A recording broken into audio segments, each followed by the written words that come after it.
Hi there, Yafid Atlas here. And here we are in Parsha Bereshet. And of course, we have to pause and talk about Israel.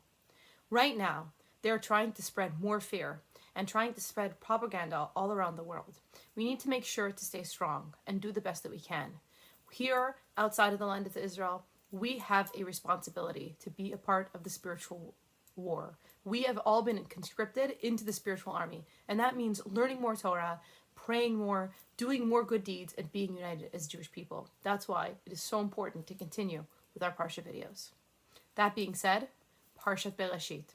In this week's Parsha, we have the story of Adam and Eve, and we know with the tree that which they eat the fruit from. I want to focus on the tree. Now, it's interestingly enough, when it talks about the tree, it says that the tree is in the middle of the garden. Now, I'm sure when you've heard this story before, we're talking about Adam and Eve. It literally altered the entire universe and changed our lives forever.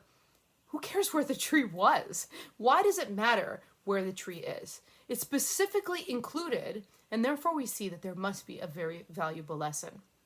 I'd love to share with you a short story to illustrate the lesson that we can have behind the tree being in the middle of the garden. There's an amazing rabbi called the Chafetz Chaim, and the Chafetz Chaim was sick. He went to go see a doctor, and the doctor, having the opportunity to have a private audience with the Chafetz Chaim, said to him, "What's going to happen to me? What will happen to me when I die? I know that you're such an amazing person, and you probably have so many merits. I know that when you die, you're probably going to the greatest place in heaven. But what will happen to me?" And the Chafetz Chaim looked at him, and he answered, "Do you know the story of Adam and Eve?" And he said, "Of course I do." He said, "Do you know why it mentions that the tree is in the middle?" No clue. At the end of the day, when you realize that every single thing that you do in life can be for a good purpose, you are a doctor. If you're a doctor that really cares for your patients, you make sure that people who can't afford medicine get the medicine, and you make sure people who really need the care will get the care. You do it from a place of love because you want to make the world a better place.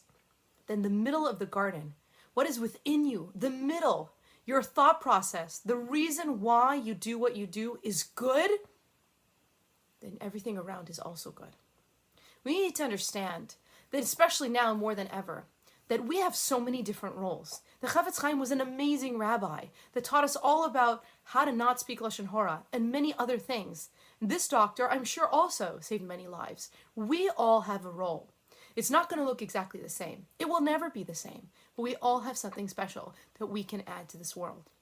As long as your heart, the core, the tree that's in the middle, the purpose behind everything you do is for the good. And this, I think, is the right lesson for us right now. Because right now, our hearts are broken. But we need to come together because we can't give in. We can't give in to evil and to darkness. We have a responsibility to shed more light. And each one of us does that in a different way. I'll do my part, but you need to do yours because nobody else can do what you can do. It's important that we all find that inner core, that inner tree, our inner purpose to create more light and more beauty in this world. The world sincerely needs it.